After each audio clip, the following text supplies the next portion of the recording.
राधे राधे आप सबको। तो सबसे पहले हम जानते हैं पुत्रदा एकादशी 2025 में किस दिन हमें करना है। शुक्ल पक्ष की ये पौष मास की एकादशी है। तो पुत्रदा एकादशी कभी भी हमें दशमी से सटी हुई एकादशी कभी भी नहीं करना चाहिए। ये शास्त्र हमें मना करता है और इस दिन जो भी करता है वो सही नहीं होता है। तो कभी भी दशमी से सटी एकादशी को हमें छोड़ के हमें द्वादशी से सटी हुई एकादशी ही करनी चाहिए। तो इस बार बहुत कंफ्यूज है 30 और 31 में, लेकिन सबसे अच्छा एकादशी मैं आप सबको बता दूं तो 31 तारीख को ही है सबसे अच्छी एकादशी, क्योंकि दशमी सटी हुई एकादशी 30 को है और 31 को द्वादशी से सट लगी हुई एकादशी है। तो ये सबसे अच्छा पुण्य देने वाला ये द्वादशी से सटी हुई एकादशी है। तो इसे ही हम सबको करना चाहिए और उस दिन हमें सुबह जल्दी उठे, वैसे ही जैसे सारी एकादशी को हम करते हैं वैसे ही सुबह जल्दी उठे, घर की साफ़ सफाई करके, देहली पे हल्दी से स्वास्तिक करके, देहली पूजन करके उस दिन लक्ष्मी नारायण भगवान की पूजा करें। तो पुत्रदा एकादशी बहुत अच्छा एकादशी है। सारे पापों को हमारे हर लेने वाली और हमें सुख समृद्धि प्रदान करने वाली ये एकादशी है। और ये जैसा नाम है वैसा ही काम भी है। तो इसका पुत्रदा एकादशी नाम है इसका। तो ये जिसको पुत्र नहीं है वो इस एकादशी को करें, बहुत अच्छा होता है। पुत्रदा एकादशी के दिन मैं एक सरल उपाय आप सबको बता रही हूँ, आप सब ज़रूर अपने घर में करें। जिसके घर में बहुत दिनों से कोई व्यक्ति बीमार है, चाहे कोई बच्चा बीमार है, तो उसके घर में ये उपाय ज़रूर करें।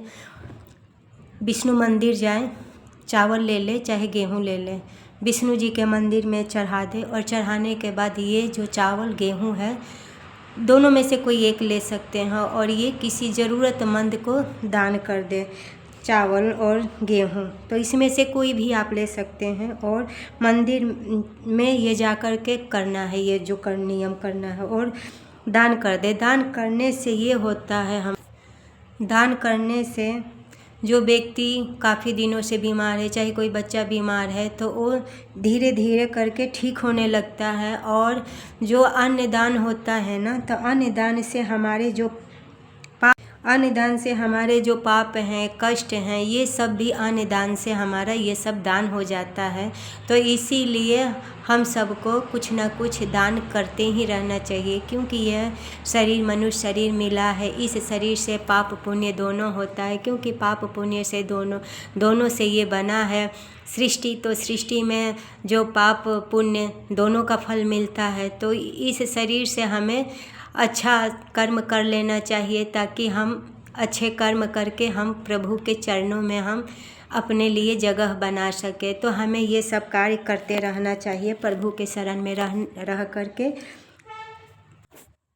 तो हमें करते रहना चाहिए। उस दिन एकादशी है तो एकादशी के दिन पीला वस्त्र पहने, स्नान करने के बाद पीला वस्त्र पहने, प्रभु लक्ष्मी नारायण भगवान की विधिवती से पूजा करें और पीला फूल, पीला भोग, पीला ही मतलब उनको भोग प्रसाद जो भी चढ़ाएं पीला ही चढ़ाएं।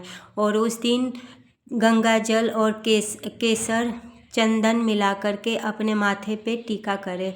या ऐसा करने से हमारे जो भी काम बनता नहीं है, ऐसा करने से हमारे काम बनने लगता है। और उस दिन एकादशी के दिन हमें अपने लक्ष्मी नारायण भगवान को दक्षिणवर्ती शंख में दूध जल केसर मिला करके दक्षिणवर्ती शंख से अपने लक्ष्मी नारायण भगवान को नहलाएं। ऐसा करने से हमारे घर में सुख समृद्धि बढ़ता है। तो ऐसा हम पुत्रदा एकादशी के दिन ज़रूर करें। पुत्रदा एकादशी सभी पापों को दूर करके हमें सुख समृद्धि प्रदान करने वाला ये एकादशी है। और हर एकादशी अच्छी एकादशी होती है और ये पुत्रदा एकादशी साल में 2 बार आता है। तो हमें पुत्र की अच्छी पढ़ाई लिखाई करे, अच्छा स्वास्थ्य रहे, अच्छा उनको सफलता हर चीज़ में मिले। तो अपने बच्चों के लिए ऐसा लक्ष्मी नारायण भगवान की पूजा करें और उनसे प्रार्थना करें, तो बच्चों का भी सब अच्छा होगा और हमारे घर में भी सुख समृद्धि का आगमन होगा। तो ऐसा पुत्रदा एकादशी के दिन हम सब जरूर करें।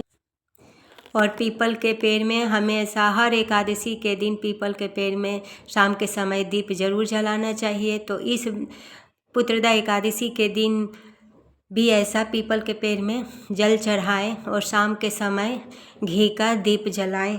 ऐसा करने से हमारे जो भी मुश्किलें हैं, जो भी मतलब दिक्कत परेशानी जो भी है, सब हमारा दूर हो जाता है। तो इसीलिए हमें ऐसा ज़रूर करना है। और उस दिन तुलसी जी की पूजा तो होता ही होता है, डेली हम सबको तुलसी पूजन करना चाहिए। तो एकादशी के दिन हमें बिल्कुल तुलसी माँ को पूजा करना चाहिए। बहुत लोग जल चढ़ाते हैं, बहुत लोग नहीं जल चढ़ाते हैं। तो उस दिन आप अपने हिसाब से कर लीजिए, लेकिन उनके जहाँ तुलसी होती हैं वहाँ विष्णु होते हैं, और जहाँ विष्णु होते हैं वहाँ माँ लक्ष्मी वास करती है। तो माँ लक्ष्मी की खुशी के लिए उस दिन देसी घी का दीप जो है, तिल का तेल का नहीं, देसी घी का दीपक अपनी तुलसी माँ के पास जरूर जला करके रखें। माँ लक्ष्मी प्रसन्न होती हैं और लक्ष्मी नारायण घर में साक्षात विराजमान होते हैं। घर में सुख शांति बनी रहती है।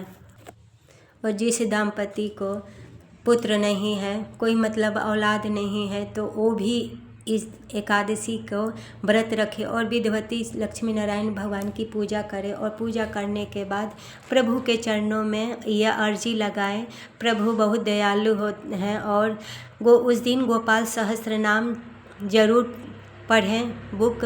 और पढ़ने के बाद प्रभु से ये ज़रूर प्रार्थना करें। प्रभु सबकी इच्छा पूर्ण करते हैं और बहुत जल्दी ही इच्छा ये भी पूर्ण होगा। तो इस दिन हमें विधिवती लक्ष्मी नारायण भगवान की पूजा करना है। और द्वादशी है, तो द्वादशी के दिन हमें खिचड़ी का भी दान जरूर करना चाहिए। खिचड़ी दान कर दे, या तो मतलब खिचड़ी का सूखा दान कर दे किसी ज़रूरतमंद को, क्योंकि द्वादशी है, एकादशी हम चावल नहीं खाना है, लेकिन फिर भी हम द्वादशी है तो द्वादशी के दिन हम खिचड़ी बना करके घी डाल करके दान जरूर करें, क्योंकि द्वादशी के दिन ये खिचड़ी का दान का बहुत महत्व है। तो ऐसा हम सब जरूर करें, क्योंकि हमें खाना तो है नहीं, लेकिन द्वादशी है तो द्वादशी के दिन हम चावल से ही व्रत खोलते हैं, तो हमारा तो व्रत रहेगा। तो लेकिन हम द्वादशी के दिन चावल की खिचड़ी बना करके, मूंग दाल में खिचड़ी बना करके और ऊपर से घी डाल करके हम ज़रूरतमंद को